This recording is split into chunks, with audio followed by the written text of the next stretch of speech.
Welcome to our another educational podcast. And we have a familiar face here. I think as we are advancing, Ruby don't need a lot of introduction. Thank you very much for coming to our episode number 3. Thank you. Lovely to be back. Yes. And this time it's actually great to kind of have this in our studio Right. versus being on the distance. Yes. Excellent. Very good. So today's topic will be something that is going to be more relevant to immigrant families. And what we would like to talk with Ruby, as both of us are serving the immigrant families, is how immigrant families are buying homes and the hidden risks that most are unaware of. Because at the beginning, especially when it's the family home, it's your first home, emotions are high. Whatever it's going to take, let's do it. But along the lines, as life event changes, there are some things that will be very important to know. Right. Yes, because Ruby and, you're mostly on the decision-making intersection when these events come up. Right. So today's topic, what we would like to talk about is how co-buying works, why families even do it, Mm-hmm. and then what are the risks of joint ownership, and from our discussions is how to plan and structure that with more information and mindfulness. Yes. Beautiful. So let's jump into the discussions in here. Ruby, maybe I'll just have a little bit of your discussions as your experience with immigrants. How many years have you had an opportunity to serve them? Oh my goodness.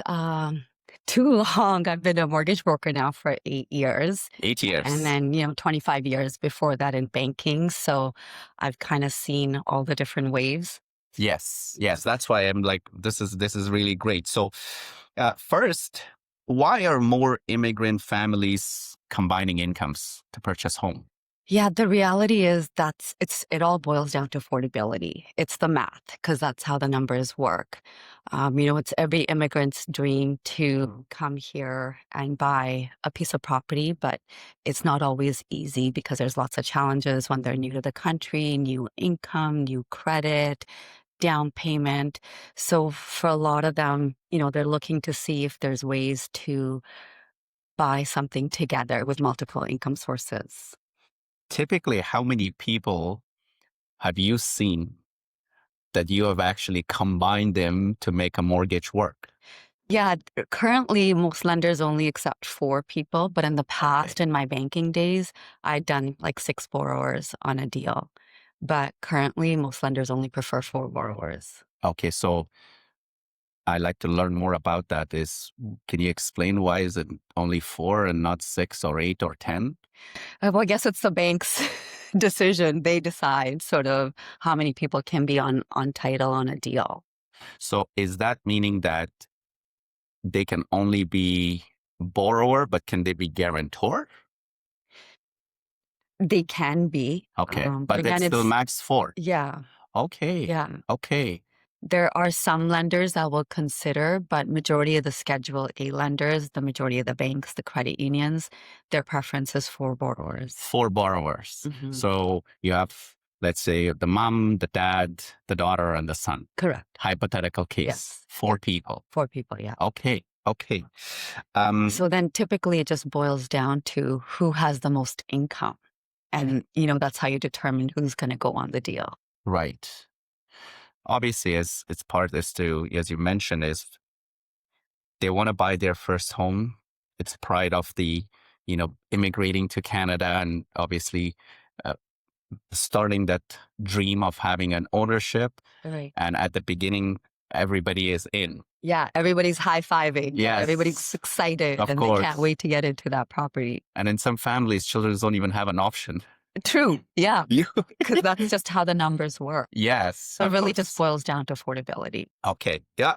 And I don't think any of our listeners needs to know about like what it is to live in Vancouver. Right. And how much it is in part. What advantages do buyers initially see it? Aside from the fact that you say affordability, what other, advantages they emotionally feel that this is the right thing to do. It really allows them to get into the market sooner than later. Yes. So Okay. otherwise, each party would have to save their down payment, build their credit. So combining all the incomes, combining all the down payments, it makes it so much easier to get into the market sooner than later. Absolutely. That certainly emotionally and rationally be the reason. Right.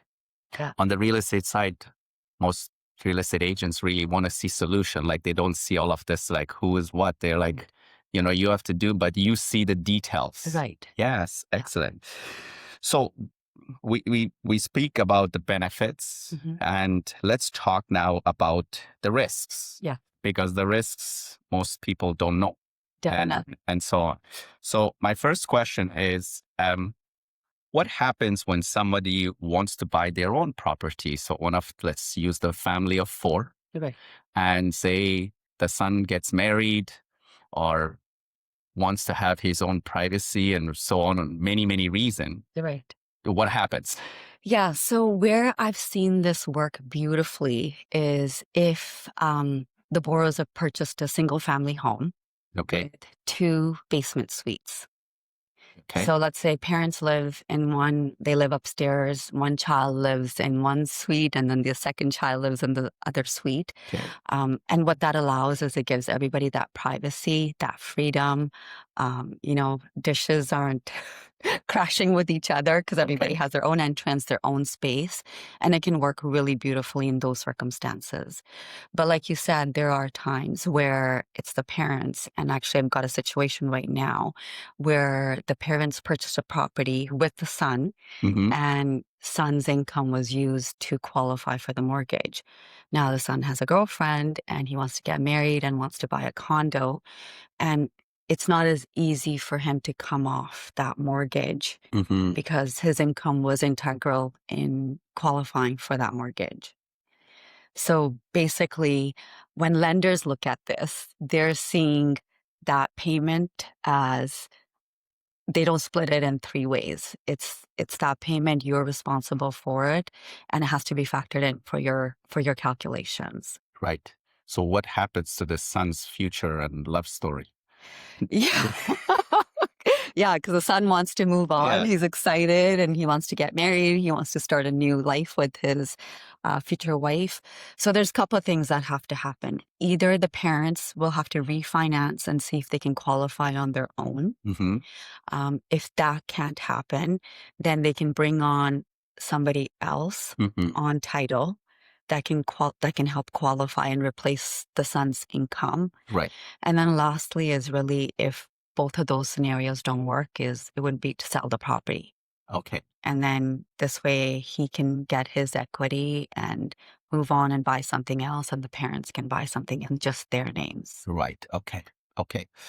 Obviously, a lot of the beginning to do this is not clear and foreseen, but uh, real stories like this makes people to think 5 years from now on. For sure. Yes. Yeah. And I think it's really important for people to have these conversations right on the onset.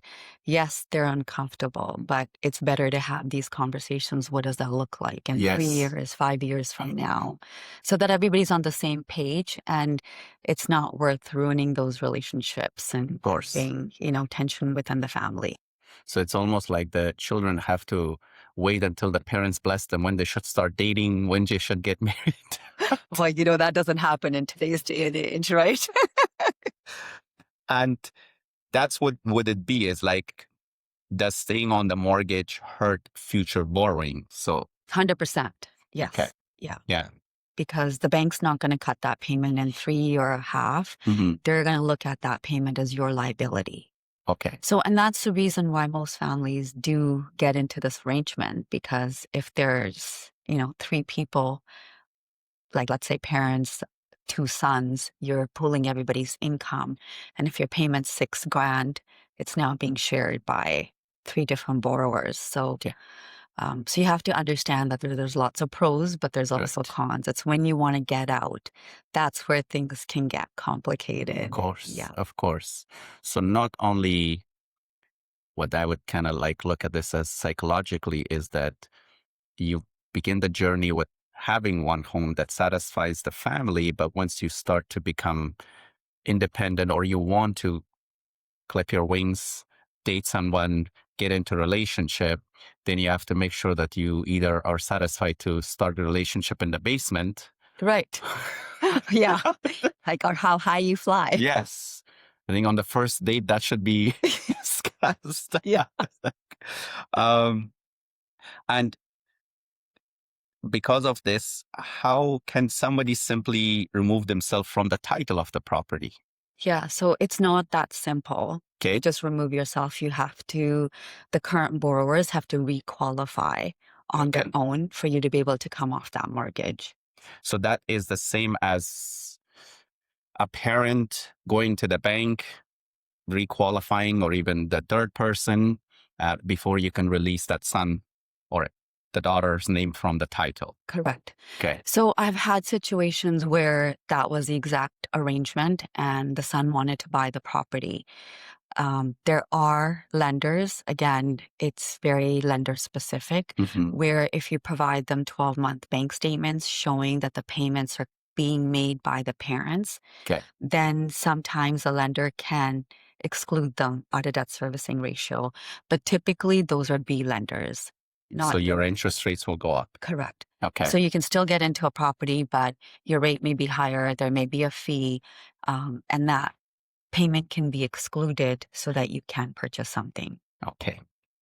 So we now turn into what kind of internal family conflicts could arise from buying. Right. Um, so what if somebody in the family is contributing more, or what if somebody stops paying the mortgage? Yes. And that's the reality, right? Life happens. Somebody may get a promotion. Someone's going through a rough patch or loses their job or has an illness. So the bank doesn't care what's happening in your family. They just care that the payment's made and it's made on time. And if it's not made on time, it impacts everybody involved. Okay. It hits everybody's credit bureau.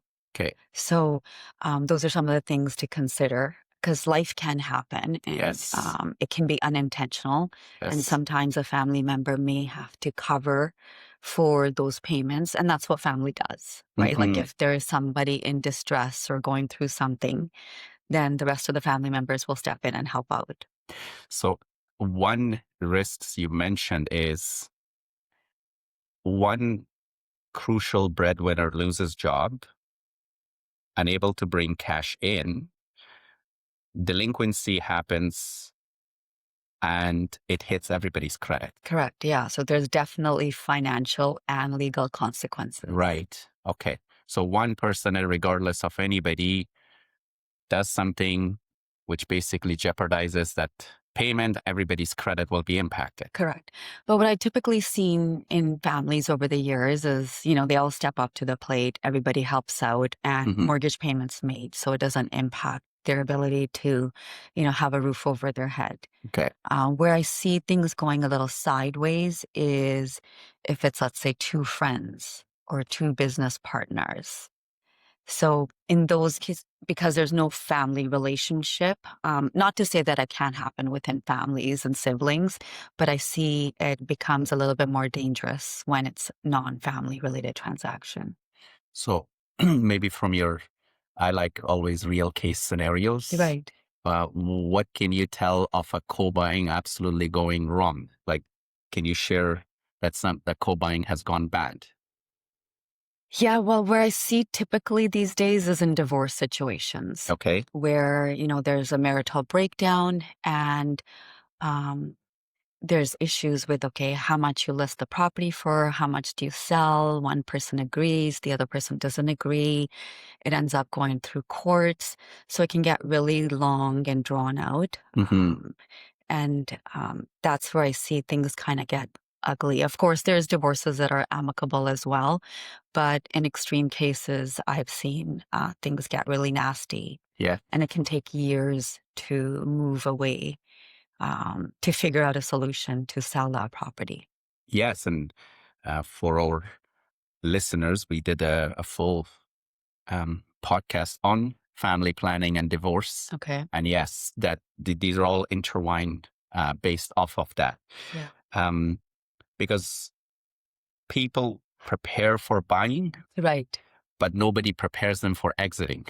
Exactly. Yes, that's from all of these discussion. That's one why this topic is something important, especially in the cultural markets, Hmm. because a lot will come. They have an ambition to, as you say, get into the market, buy their first home. But a lot of these rational knowledges don't come until the decision is behind them. Yeah, till it hits you and then life changes or there's Yes. something that gets altered. Yes. So that's why it's even more important these days as a mortgage broker to have these conversations and help clients understand the pros and cons, Hmm. and even in some cases get legal advice and look into co-borrowing agreements. There's other Yes. ways to make sure you can kind of protect your interest. And I want to be candid Hmm. as, real estate agent, mortgage broker with our hybrid program. We don't have this much time to go over all of these scenarios.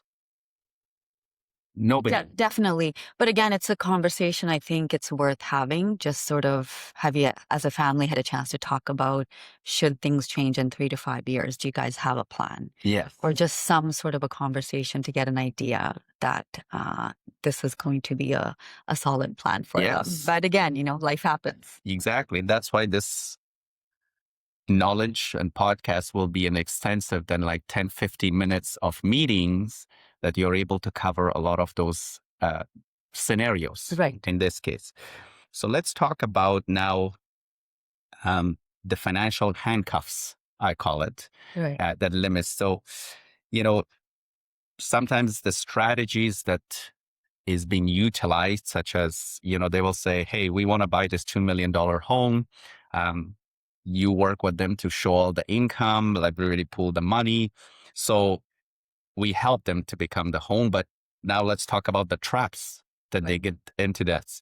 So what should families do before buying together?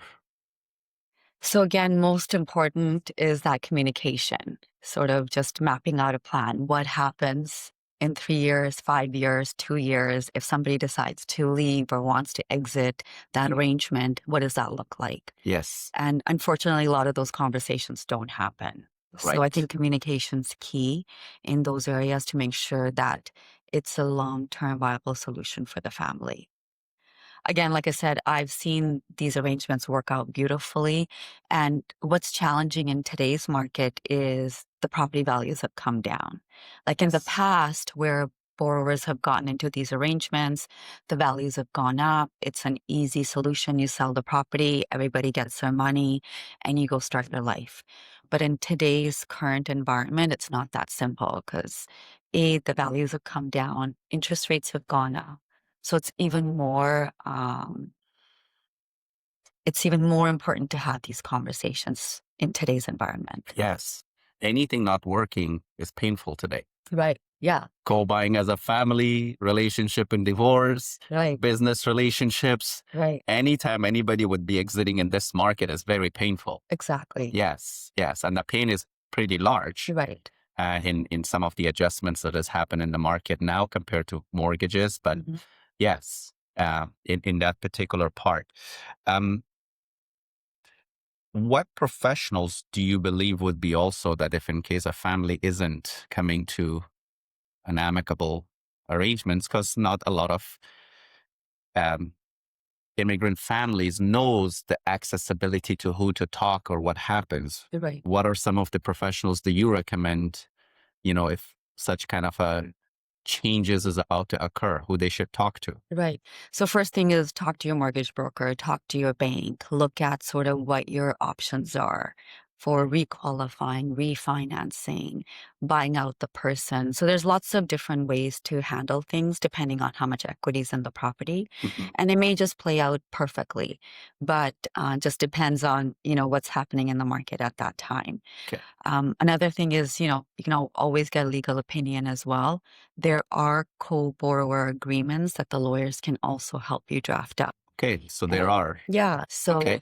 that's a conversation you can talk to your lawyer to see if it makes sense. Hmm. Typically, if you own a property, joint tenants, which means if anything happened, if there's two borrowers, something happened to borrower A, the shares automatically get transferred to borrower B. Okay. Whereas if you buy a property in tenants in common, let's say it's a 60-40 split, depending on the down payment from each party or whatever the parameters were, or let's say it's 33% each, then if you need to get out of that transaction, you can sell your share to somebody else. Okay. But then, you may not like that new person that's Of coming in. course. So there's so many things to consider. So definitely recommend to have a conversation with a lawyer as well. Good. Yes, absolutely. And part of future planning, Hmm. obviously, all the variabilities are always the what ifs. There's always all kind of stuff. Today, how should immigrants think strategically when they're looking to buy their first home? Yeah, so really, it depends on their situation, depends on their income, their down payment. If they can afford to buy something on their own, that may be a great stepping stone to get into the market, buy a condo, and then eventually upgrade to like a townhouse or a house once they're more established in Canada. So sometimes, the dreams are really big. People want to go straight into a single family home. And if you can do it, great. If not, then it's okay to start somewhere. Hmm. So start small, Hmm. but start it more with mindfulness and knowledge. Correct. Yes. Yeah. Do you have any stories where, you know, it just ends up to be, we know that most immigrants actually have, it's a great way. I've been one of them. Mhm. When all of us come in, the family members, they just, you know, tell you, don't worry about it. Like, just do this, go talk to this and make it happen. Right. Um, but do you have any stories of a scenario where it just went into an absolutely not the best outcome? Yeah. There's a few. All And right. Well, we'll the just need one, one. yeah. Give us the best one. So the one that really stands out with is a really nasty divorce situation. Okay. Yeah, where it's taken over 2 years. It was like a family home and a townhouse.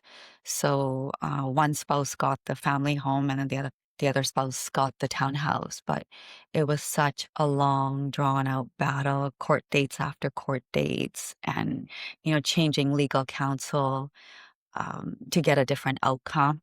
So that's kind of like the worst Hmm. situation that I've seen recently. That was very long and painful for both parties. For both parties. Yeah, and the lawyers and the banks and the mortgage broker, because you're trying to help, but sometimes people get really stuck and hung up on what they want, and they're not able to move forward. Yeah. It's it's just when I was talking to family lawyer from BTM Westberger and on our discussions, a lot of us is overlapping with that. It's just, he acknowledges that solutions amicably is the best interest for everybody, Right. but sometimes divorces do take a different turn, Yeah. and so on like that. Yeah, and on the contrary, I've seen where things have gotten resolved so amicably. Yes. That's so refreshing to see that, two people can just have that conversation and say, okay, let's figure out the best way to move Yes. forward for the family, for the kids, or just, let's put it behind us and move on. Yes. Oh, I'll share some moments where I have seen and why that happens, and love to have your input and feedback on it. Is some of the co-buying arrangements I have seen is where children are not in a relationship, and parents are more traditional. Hmm. Children over time will start to be more aware of living with the expectation of the Western world. Hmm. And so obviously traditionally everybody has always been, you know, everybody lives under one roof, Right. you know? Yeah. But that starts to kind of be the change in the today's generation. Hmm. And so if it's one of the other of the children that decides to be in a relationship, I have one individual that, wants to move out to a townhouse to have their own life, Hmm. be there. And because the mortgage was approved 5 years ago with everybody's income, unfortunately, the gentleman does not have any options. Hmm. And that's where what I would see one of the family arrangement aside from divorces But in a family of those children, Right. them, if they're at that stage of starting their own life and their own careers and their own private life, one of those risks that I see is mostly in that time where they want to do it. Right. They're eager and desperate to doing it, but they cannot do it. Right. And, if you can help map out a plan and say, okay, let's strategize. Let's save a little bit more for your down payment. Let's work the numbers. Let's see if we can get you into something smaller so you can get into a place. So it's just trying to work with the families together to come up with a solution that's going to work for Yes. everybody. Yes, absolutely. And worst case scenario, you sell. Yes, absolutely. And in some cases, that also becomes a challenge because in some cases, they would say, who's going to look after parents? You Right. know, are they going to go in a rental? Right. Or when also there's the pride of immigrant families that don't like to say that, oh my God, my children put me into a rental. Right. You had this house, everybody comes over. So there's a pride of that, I would say, humility that plays big factor. Yeah, for sure. But what I'm starting to see that this co-ownership is not just for immigrant families. I'm seeing it for families all across now Yes. because it's so expensive to buy a piece of property in Vancouver. Of course. And it's difficult for children to save for down payment. So I'm seeing more and more of these types of arrangements where families are actually living together, staying together, helping with the grandkids. And some of that cultural shift is coming back to some extent. Of course, it is Vancouver. It's the reality of this. Mm. And from parents helping us gifted money, which is almost a substantial amount. That's almost like an equity. Right. Or all of these have to happen to obviously get them to that home ownership. But really, our objective is to make sure they know the pros, they know the cons, and when that event occurs, at least they will not be surprised. Yes, To that. definitely. Yeah. Yes. Ruby, thank you for another informative, session and coming to the studio today. Yeah, no, this was lovely. Thank you for having me. Excellent. Well, and until our next episode, you have a fantastic day. And if there was any feedback, anything, leave it in the comments or send an email. Take care. Thank you for watching.